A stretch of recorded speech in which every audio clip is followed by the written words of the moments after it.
हिंदुस्तान में सबसे ज्यादा बेरोजगारी जम्मू कश्मीर में है। बेरोजगारी क्यों आ रही है? अग्निवीर योजना के खिलाफ है। अग्निवीर योजना गलत है। आपका हक, पूरा का पूरा हक इन्होंने छीन लिया। भाइयों और बहनों, युवाओं, प्रेस के हमारे मित्रों, आप सबका यहां बहुत बहुत स्वागत। आप आज हमारे साथ भारत जोड़ो यात्रा में चले, 23 किलोमीटर चले। आपने अपनी शक्ति इस यात्रा को दी, हमारे साथ आप खड़े हुए, आपने अपना प्यार दिया हमें। इसके लिए मैं आप सबको दिल से धन्यवाद करता हूं।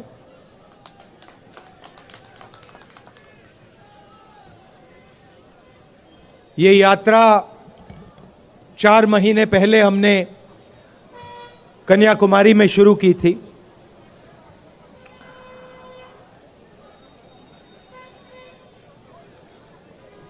बहुत कुछ सीखने को मिला।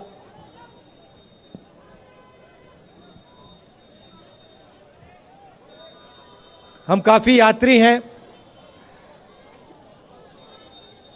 उनमें से शायद कोई भी ये ना कह पाए शुरुआत में कि हमें इतना हिंदुस्तान की जनता से सीखने को मिलेगा। हर प्रदेश ने कुछ ना कुछ नया सिखाया। किसानों ने, मजदूरों ने, छोटे व्यापारियों ने, माताओं बहनों ने, बच्चों ने अपनी दिल की बात रखी, अपना दर्द रखा। किसानों ने हमें देश की पॉलिसियों के बारे में बताया। छोटे व्यापारियों ने जीएसटी के बारे में, नोटबंदी के बारे में, कोविड में क्या हुआ, क्या होना चाहिए था, सब कुछ हमें बताया, समझाया। अलग अलग भाषाएं हैं, अलग विचार हैं, अलग हिस्ट्री है, अलग इतिहास है, मगर सब एक साथ मिलकर मोहब्बत के साथ इस देश में रहते हैं। जैसे मैंने कहा, नफरत के बाजार में हम मोहब्बत की दुकान खोलने निकले थे और देखने को मिला कि लाखों करोड़ों लोगों ने इस देश में मोहब्बत की दुकानें खोली हैं। हर प्रदेश में, सड़कों पे, बारिश में, गर्मी में, सर्दी में हमें यह देखने को मिला। देश के सामने कठिनाई जरूर है।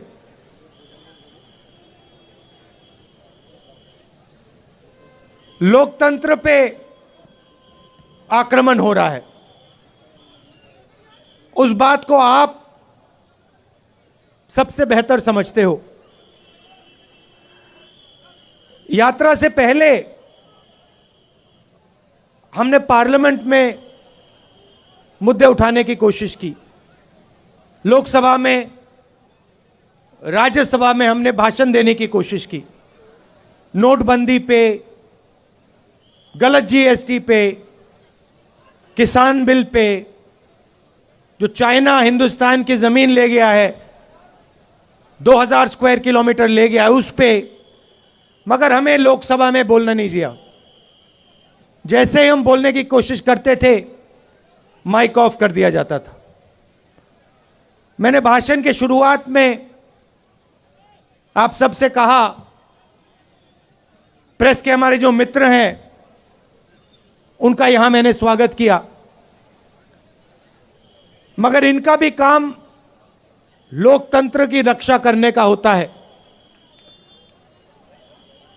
टीवी पे, अखबारों में, मैगजीन्स में सच्चाई रखने का इनका काम होता है। पिछले प्रेस कॉन्फ्रेंस में मैंने इनसे सवाल पूछा, प्रेस वालों से सवाल पूछा, आमतौर से ये पूछते हैं। मैंने पूछा, भैया एक बात बताओ, आप नरेंद्र मोदी जी का चेहरा 24 घंटे दिखाते हो, आप ऐश्वर्या राय जी की बात करते हो,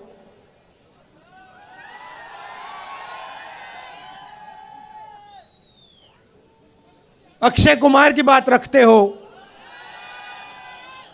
आप महंगाई की बात क्यों नहीं रखते हो? आप बेरोजगारी की बात क्यों नहीं रखते हो? जो जम्मू कश्मीर में गरीब लोगों से उनकी जमीन जो छीनी जा रही है, वो हमें मीडिया में क्यों नहीं दिखाई देता?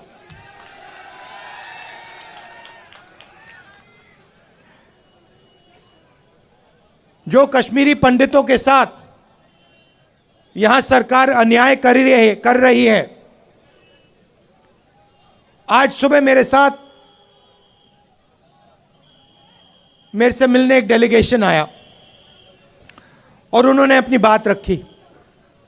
मैं हैरान हो गया। उन्होंने कहा, और मैं मीडिया के सामने ये कहना चाहता हूं, उन्होंने मुझसे कहा कि जब उनका डेलीगेशन लेफ्टिनेंट गवर्नर के पास गया तो लेफ्टिनेंट गवर्नर ने उनसे कहा कि तुम्हें भीख नहीं मांगनी चाहिए। यह देखिए, लेफ्टिनेंट गवर्नर ने कश्मीरी पंडितों के डेलीगेशन को कहा कि आपको भीख नहीं मांगनी चाहिए। लेफ्टिनेंट गवर्नर जी, ये भीख नहीं मांग रहे हैं, ये अपना हक मांग रहे हैं। और अगर आपको कुछ करना चाहिए तो आपको इनसे माफी मांगनी चाहिए।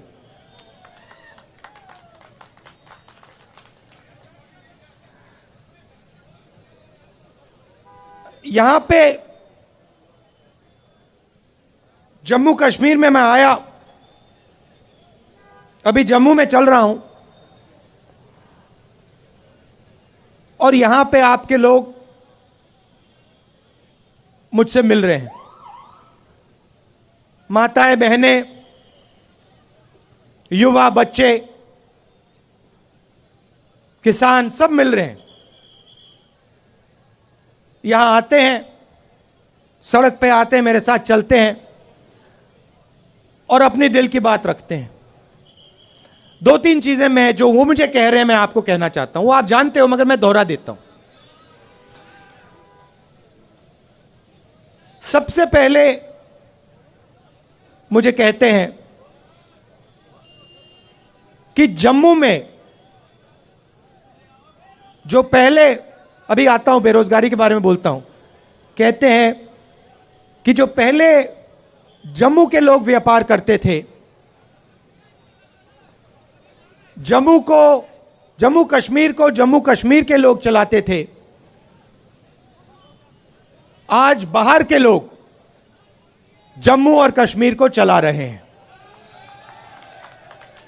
और हमारा जो हक है, हमारी जो आवाज है, उसको एडमिनिस्ट्रेशन सुनता नहीं है। सारा का सारा ट्रेड बाहर के लोग कर रहे हैं, जम्मू कश्मीर के लोग देखते रह गए। पहली बात। दूसरी बात, हिंदुस्तान में सबसे ज्यादा बेरोजगारी जम्मू कश्मीर में है और जम्मू में है। तो यहां पे स्टूडेंट्स पढ़ाई करते हैं, कोई इंजीनियर बनना चाहता है, माता पिता शिक्षा के लिए पैसा देते हैं, कोई डॉक्टर बनना चाहता है, कोई लॉयर बनना चाहता है, कोई आर्मी में जाना चाहता है। पढ़ाई करने के बाद पता लगता है कि इस प्रदेश के लोग, प्रदेश के युवा लॉयर, डॉक्टर, इंजीनियर नहीं बन सकते हैं। पहले एक और रास्ता था, आर्मी का रास्ता था, वो भी आज बंद कर दिया है। बीजेपी के लोग नई योजना लाए हैं, अग्निवीर योजना लाए हैं, और इनको जो आर्मी का इथोस है, इनको वो ही नहीं समझ आया। देखिए, किसी भी काम में, किसी भी काम को सीखने में कम से कम 7-8 साल लगते हैं। सही बात है? सही? आप खाना पकाती हैं? खाना पकाती हैं? आपको कितने साल लगे? खाना पकाने में, सीखने में कितने साल लगे आपको? 7-8 साल लगे? मतलब एक्सपर्ट आप 7-8 साल में बनी? नहीं। तो किसी भी काम में 7-8 साल लगते हैं। आर्मी जो है एक परिवार है। जो सेना लड़ती है, वो रिश्ते के बल पे लड़ती है। सैनिकों के बीच में जो रिश्ता होता है, उसके बल पे लड़ती है। वो रिश्ता 1-2 साल में बनता ही नहीं। वो रिश्ता, उस रिश्ते को बनने के लिए, मजबूत होने के लिए कम से कम 7-8 साल लगते हैं। ये जो बीजेपी के लोग हैं, इनको ये बात समझ नहीं आई। ये सोचते हैं कि आर्मी की ट्रेनिंग 6 महीने में हो जाएगी, जो सीखना है वो 6 महीने में हो जाएगा। बिल्कुल नहीं। आर्मी में सालों लगते हैं एक सैनिक को तैयार करने के लिए। सालों लगते हैं उस सैनिक और दूसरे सैनिकों के बीच में रिश्ता बनाने के लिए। तो ये अग्निवीर योजना जो है, ये हिंदुस्तान की सेना को कमजोर करने की योजना है। और ये बेचारे जो हमारे आर्मी के लोग, ये कह नहीं सकते हैं, मगर मैं जानता हूं अगर इनसे पूछा जाए तो ये सारे के सारे कहेंगे कि ये अग्निवीर योजना के खिलाफ है, अग्निवीर योजना गलत है। तो वो रास्ता जो था वो भी बंद कर दिया इन लोगों ने। पहले युवा आर्मी में जाता था, 15 साल की उसकी सर्विस होती थी, उसके बाद उसको पेंशन मिलती थी। अग्निवीर योजना में 4 साल की सर्विस होगी, उसके बाद सैनिकों को घर भेज दिया जाएगा, उनको कोई पेंशन नहीं मिलेगी। तो ये जो देश का आर्मी के साथ रिश्ता है, इससे खिलवाड़ कर रहे हैं। देश ने कहा था, देश हर सैनिक से कहता है कि हम आपसे 15 साल मांगते हैं, उसके बाद हम आपकी पूरी जिंदगी आपको पेंशन देंगे, आपकी इज्जत करेंगे, आपकी रिस्पेक्ट करेंगे, आपकी रक्षा करेंगे।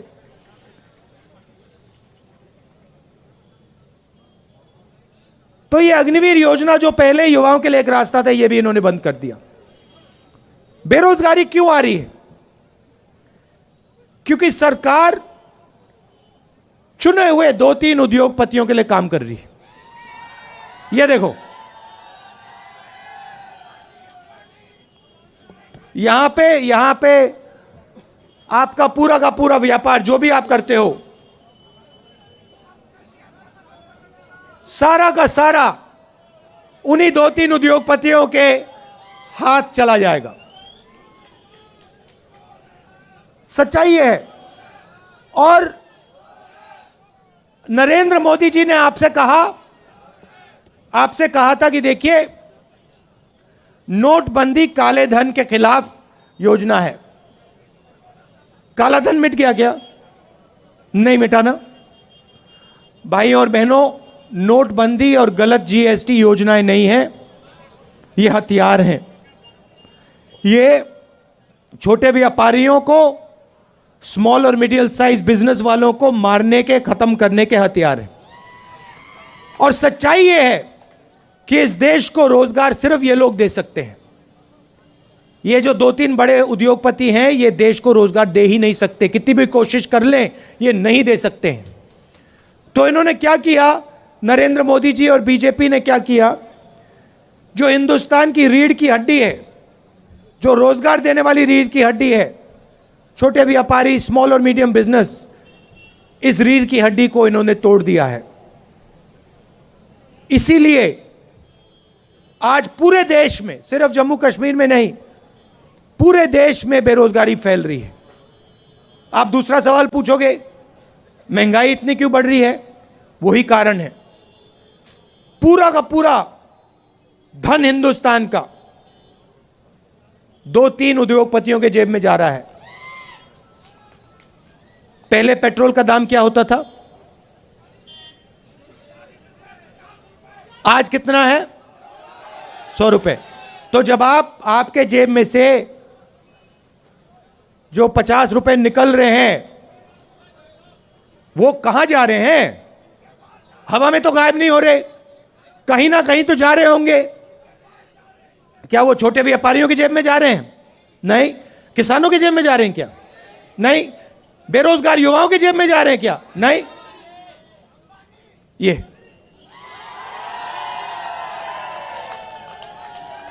गैस सिलेंडर के दाम बढ़ रहे हैं, उसका पैसा कहां जा रहा है? वो भी 3-4 लोगों के पास। अभी यहां पे आपका सेब आते हैं, सेब बिकते हैं, फायदा किसको जाएगा देख लेना।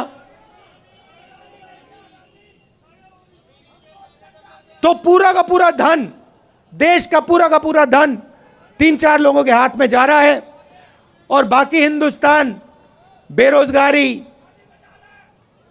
महंगाई का सामना कर रहा है।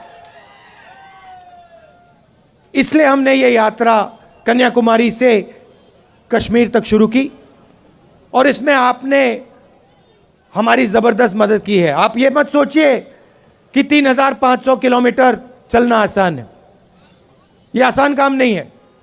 जब हमने शुरू किया था, हमने सोचा कि ये देखो काफी मुश्किल काम है, मगर चलने के बाद पता लगा ये तो आसान है, कोई मुश्किल नहीं है इसमें।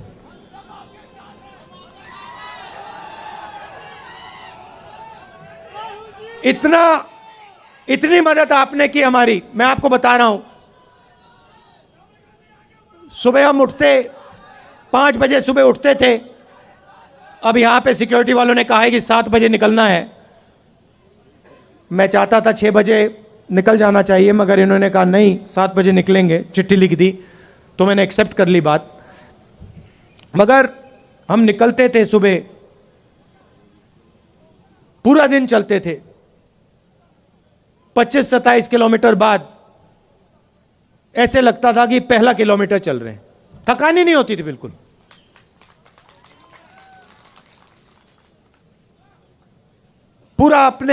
पूरी मदद की, पूरी शक्ति डाली, प्यार दिया यात्रा को। किसी को चोट लगती थी, आप एकदम उठा लेते थे, मदद करते थे। काफी लोगों को चोट लगी, अस्पताल जाना पड़ा, आपने एकदम मदद की। हमारे यात्री चलते हैं, रेस्टोरेंट में, ढाबे में खाना खाने जाते हैं, उनसे कहते हैं कि भैया हम आपसे पैसा नहीं लेंगे, आप भारत जोड़ रहे हो, हमें आपका पैसा नहीं चाहिए। ये देखो, ये कह रहे हैं आज नहीं लिया। पूरे देश में, तमिलनाडु से केरला, कर्नाटक, महाराष्ट्र, हर प्रदेश में जहां भी हम जा रहे हैं, हमारे यात्रियों से आप पूछिए,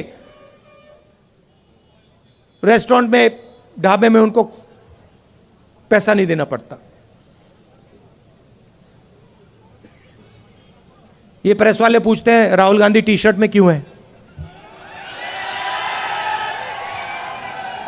राहुल गांधी टी शर्ट में क्यों है? आप इतना प्यार दे रहे हो, इतनी मोहब्बत दे रहे हो कि मुझे ठंड नहीं लग रही। भैया इनको बात नहीं समझ आएगी, आ ही नहीं सकती। मैं आपको बता रहा हूं, पसीना आ रहा है मुझे अभी। तो ये मुद्दे हैं, और सबसे बड़ा मुद्दा अंत में जो आपका स्टेटहुड का मुद्दा है, उससे बड़ा कोई मुद्दा ही नहीं है।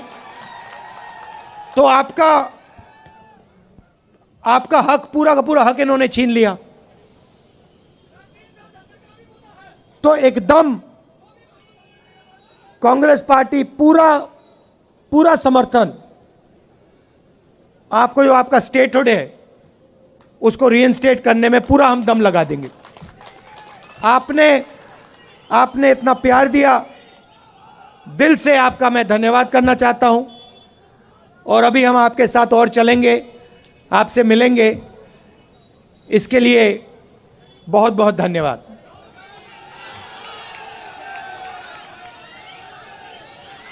अच्छा, अंत में ताराचंद जी, पीरजादा जी, मुल्ला राम जी और जो एनसी से, नेशनल कॉन्फ्रेंस से यहां लीडर्स आए हैं, उनका भी मैं स्वागत करता हूं। धन्यवाद। जय हिंद। बहुत बहुत धन्यवाद राहुल जी।